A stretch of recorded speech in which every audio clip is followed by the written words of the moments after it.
You women out there, y'all petty, man. Hey, LeBron, you're 100% right on these girls hating on Caitlin. It starts with a punch to the mouth. August 8th. A fast break. Sophie Cunningham rising for what should have been an easy layup, the kind of play that ends in 2 points and nothing more. Instead, it ends in blood. DiJonai Carrington's arm crashes into her head, and in an instant, the game stops meaning anything about basketball at all. The referees look at the replay. Once, twice. What was called a flagrant 1 becomes a flagrant 2. Carrington is ejected. Cunningham walks off with a bloody mouth, and for a moment, it looks like just another hard foul in a physical league, ugly, but forgettable. Then Carrington posts 2 words on social media. White privilege. And just like that, a foul on a basketball court becomes something much bigger. Something that will pull in a Hall of Famer, ignite a national debate, and expose a wound the WNBA has been trying to hide all season. Because here's the thing about a spark like that. Once it's out there, you can't put it back. Cunningham responds. She says the foul was unnecessary. She says she has no beef with Carrington. But then she changes course. She calls it intentional. She accuses Carrington of chasing attention. 2 players, 1 moment, 2 completely different stories about what just happened, and a league sitting in the middle of it, forced to watch its biggest storyline of the year become a fight instead of a highlight. That's when Charles Barkley decides he's not staying quiet. Sitting across from Michael Smerconish in what should have been a routine sports conversation, Barkley drops a line that will follow him for weeks. The WNBA is having an awful year. Not a rough patch. Not a rocky stretch. Awful.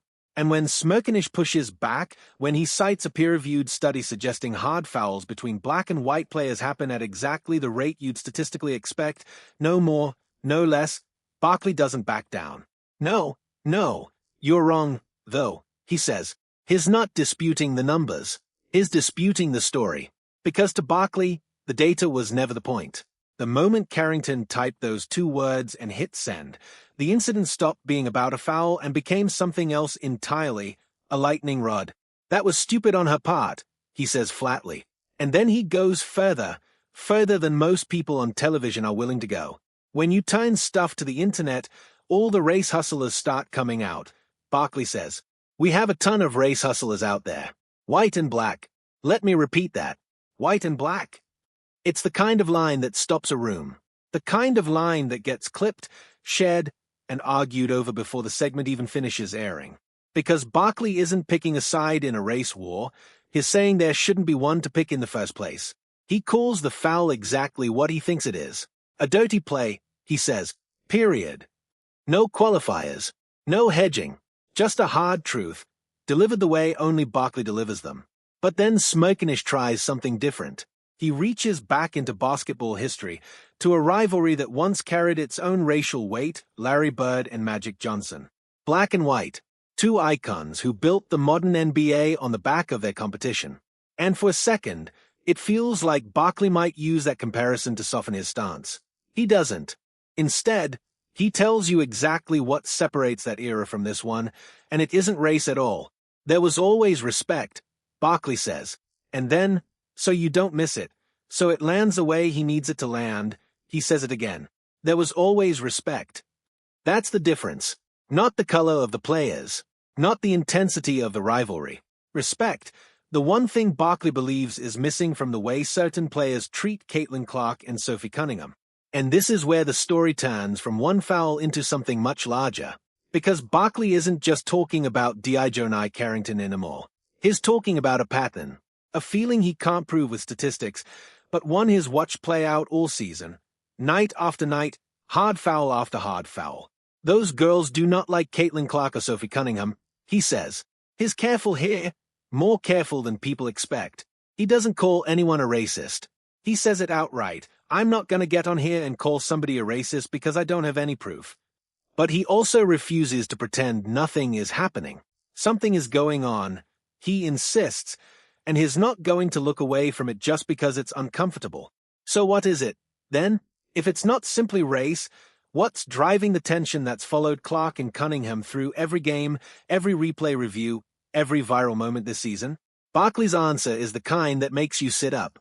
I think it has something to do with sexuality, race, and jealousy, he says. I think it's all three of them. I don't know how you break up the percentages. Three forces, tangled together, impossible to separate cleanly, and at the center of it, two players who, according to Barkley, have done nothing to deserve the hostility except be very, very good at basketball. She's just a really good basketball player, he says of Clark. Same thing with Sophie. She's a good player. That's it. That's the crime, in Barkley's eyes. Being talented, being popular, being the reason television networks are suddenly paying attention to a league that used to struggle for airtime. And that's what makes this moment sting so much for him, because he can see what the WNBA actually has.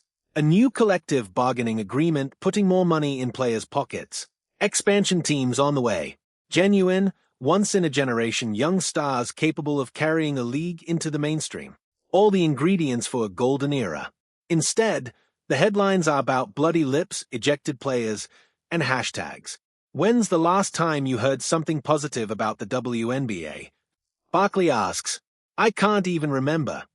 Smerconish offers him an old lifeline.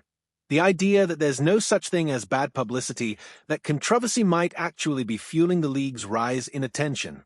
Barkley shuts that idea down without hesitation. I don't think it works like that anymore, Michael, he says.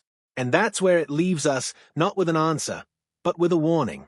A league standing at a crossroads, with more eyes on it than ever before, and no guarantee that what those eyes are seeing will be the thing that saves it or the thing that finally breaks it apart. Because somewhere out there, on another court, another fast break is coming. Another hard foul. Another flashpoint waiting to happen. The only question left is whether anyone will step in before it does, or whether the WNBA will keep finding out the hard way just how thin the line is between rivalry and something far more dangerous.